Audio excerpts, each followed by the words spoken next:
sudah sampai 50 kali melaksanakan ibadah Ramadan.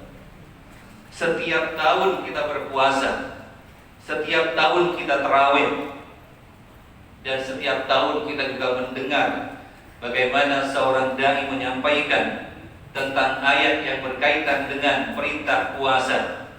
Ya ayyuhalladzina amanu kutiba alaikumus shiyam kama kutiba alal ladzina min qablikum la'allakum tattaqun. Ayat ini setiap tahun minimal kita sudah mendengarnya. Wahai orang-orang yang beriman, diwajibkan atas kalian, diwajibkan untuk berpuasa di bulan Ramadan sebagaimana telah diwajibkan kepada orang-orang terdahulu. La'allakum tattaqun, agar kalian bertakwa. Maka tujuan di dalam perintah puasa ini adalah la'allakum tattaqun, agar kalian bertakwa. Maknanya, puasa itu bukan tujuan akhir. Kita berpuasa menahan haus dahaga sepanjang hari, bukan itu tujuannya. Itu adalah ritual ibadah, yang harusnya ritual ibadah puasa itu dapat mengantarkan kita kepada tattaqun, menjadi orang yang bertakwa. Sebagaimana Allah perintahkan kepada kita untuk sholat, pelaksanaan sholatnya itu adalah ritual ibadah. Namun tujuan dari sholat itu adalah tanha anil fahsya'i wal munkar. Karena Allah juga menyampaikan inna sholata tanha anil fahsya'i wal munkar. Sesungguhnya sholat itu adalah untuk mencegah perbuatan keji dan kemungkaran. Maka apabila ada orang yang sudah sholat 5 kali sehari namun masih melaksanakan pekerjaan-pekerjaan kemaksiatan, ini berarti sholatnya tidak menghasilkan terhadap tujuannya, yakni mencegah perbuatan keji dan mungkar. Begitu juga dengan Ramadan. Ramadan sebulan penuh kita telah berpuasa. Apakah sudah menghasilkan ketakwaan dalam diri kita? Puasa yang kita lakukan bertahun-tahun selama ini, sudahkah kita menjadi orang yang bertakwa? Apakah setiap tahun bertambah, ketakwaan kita juga ikut bertambah? Atau jangan-jangan selama ini kita berpuasa hanya sekedar mendapatkan haus dan dahaga semata? Sebagaimana Rasulullah SAW menyampaikan, kam min shaimin laisa lahu min siyamihi illa al-ju' wal 'aths. Kam min shaimin, berapa banyak dari orang yang berpuasa, laisa lahu min siyamihi, dia tidak mendapatkan apapun dari puasanya, illa al-ju', kecuali dia hanya mendapatkan rasa lapar, wal 'aths, dan rasa dahaga.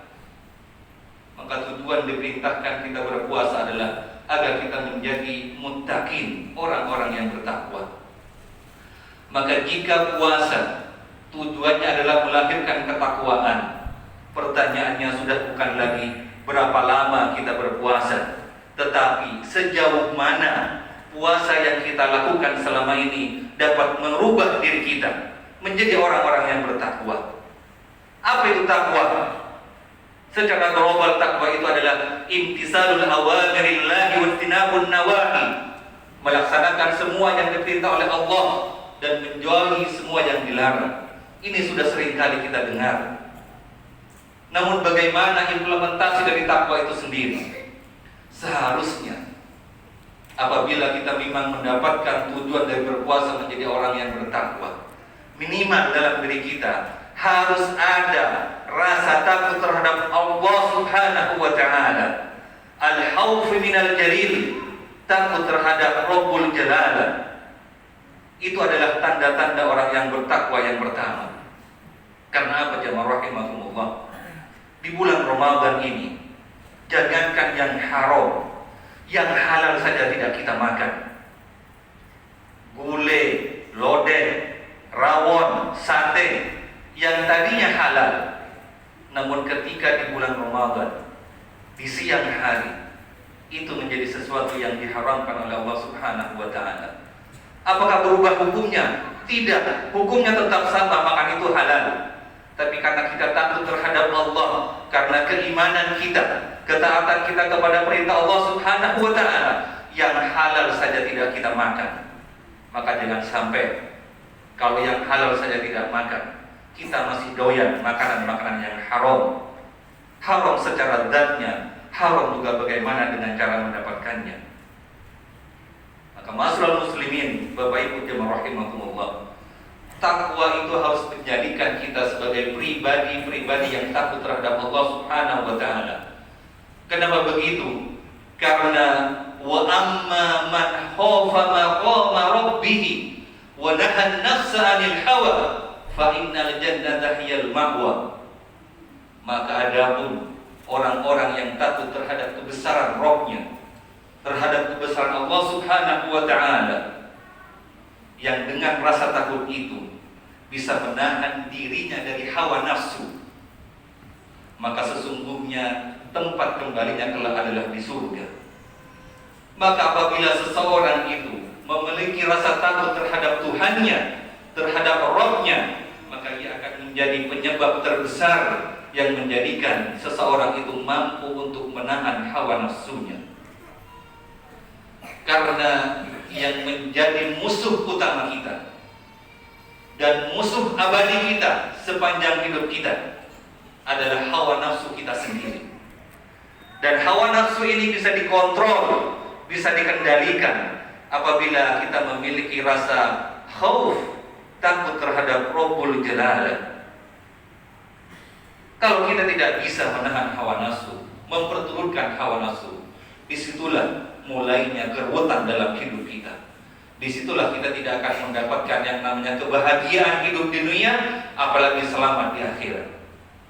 Bapak Ibu jemaah rahimakumullah, ketika kita haus, apa sih sebenarnya yang kita butuhkan? Ketika haus, yang dibutuhkan hanya segelas air saja. Bukan air yang harus dicampur dengan santan, dicampur dengan susu, dicampur dengan agar-agar, dicampur dengan sirup. Bukan, itu nafsu. Kebutuhan kita hanya sekedar menghilangkan haus, itu adalah cukup dengan segelas air putih. Tapi ketika kita haus, yang diinginkan itu adalah es campur. Itu yang namanya hawa nafsu. Begitu pula ketika kita hanya memiliki uang 100 juta, kemudian ada keinginan untuk membeli mobil, maka bila mobil yang seharga 90 juta sudah dapat, masih dapat kembalian 10 juta kita. Tapi karena melihat tetangga mobilnya bagus, keren-keren, dan kita ingin dilihat sebagai orang yang oke oleh tetangga, oleh teman kita, maka kita malah memilih beli mobil seharga 700 juta. Berapa kurangnya, Pak? 600 juta kurangnya. Padahal kebutuhannya cukup kendaraan saja. Yang 600 juta itulah yang bagian dari syahwat hawa nafsu kita. Boleh memiliki keinginan, tapi diukur sesuai dengan kemampuannya. Kalau hanya punya 100 juta, terus beli mobil seharga 700 juta, itulah awal bencana dalam kehidupan seseorang itu. Coba bayangkan, kemana dia harus lari untuk memenuhi kekurangannya. Maka setiap bulan yang dia pikirkan adalah cicilan, cicilan, cicilan. Buka pintu mobil yang bunyi cicilan, duduk di joknya cicilan. Inilah awal keruwetan seseorang itu. Ini penyebabnya adalah karena memperturutkan hawa nafsu yang tidak dikontrol, karena tidak adanya rasa takut terhadap Rabbul Jalal. Maka semua kemaksiatan di muka bumi ini sumbernya adalah karena tidak takut terhadap Allah Subhanahu wa Ta'ala. Orang yang korupsi, orang yang selingkuh, penipu, berbohong, semuanya dilakukan karena mereka tidak takut terhadap pengawasan Rabbul Jalal. Maka takwa ciri utamanya adalah seseorang itu takut terhadap Allah. Orang yang takut terhadap Allah tidak akan pernah takut dengan apapun. Tidak akan takut terhadap kemiskinan, tidak akan takut dimutasi dari jabatannya. Apabila dia takut terhadap Allah, karena dia Maha tahu, Allah tidak akan membiarkan dia. Allah tidak akan membiarkan hambanya yang senantiasa takut terhadap Allah Dengan ketakutan itu lahirlah bagaimana ketaatan, keamanan, keimanan kita terhadap Rabbul Jalal. Dan kita akan terhindar dari perbuatan-perbuatan kemaksiatan. Namun jemaah rahimahumullah, yang bisa mengantarkan seseorang itu bisa takut terhadap Allah, kata kuncinya adalah satu, yakni dengan ilmu. Innama yakhsyallaha min ibadihil al-ulama'u. Orang yang takut terhadap Allah itu hanya orang yang berilmu. Dan sumber dari ilmu itu adalah Al-Quranul Karim. Maka di bulan Ramadan ini, karena bulan Ramadan adalah Syahrul Quran, bulannya Al-Quran, mari kita perbanyak interaksi kita dengan Al-Quran. Mulai dengan memperbanyak membacanya, memperbanyak menambah hafalannya, memperbanyak mentadaburinya, memperbanyak untuk mengamalkannya, dan yang terakhir memperbanyak untuk kita mengajarkan apa yang sudah kita pelajari dari Al-Quranul Karim. Karena orang yang paling mulia itu adalah orang yang senantiasa ada Al-Quran di dalam dadanya. Apabila Al-Quran sudah bersemayam dengan dada seseorang, maka orang itu pasti dimuliakan oleh Allah Subhanahu wa Ta'ala, baik dunia maupun di akhirat. Mudah-mudahan dengan khutbah yang singkat ini kita senantiasa dimampukan oleh Allah Subhanahu wa Ta'ala untuk menjadi pribadi-pribadi yang muttaqun, pribadi-pribadi yang bertakwa. Dan mudah-mudahan di bulan Ramadan tahun ini Allah anugerahkan kepada kita semuanya Lailatul Qadar. Dan mudah-mudahan Allah ampuni semua dosa-dosa kita, dan Allah tutup kita dengan tutup yang baik, yakni dengan keimanan dan husnul khotimah. Mohon maaf apabila ada penyampaian yang kurang berkenan. Wa akhiru da'wana alhamdulillahi rabbil alamin. Subhanakallahumma wa bihamdika asyhadu an la ilaha illa anta astaghfiruka wa atubu ilaik. Wassalamualaikum warahmatullahi wabarakatuh.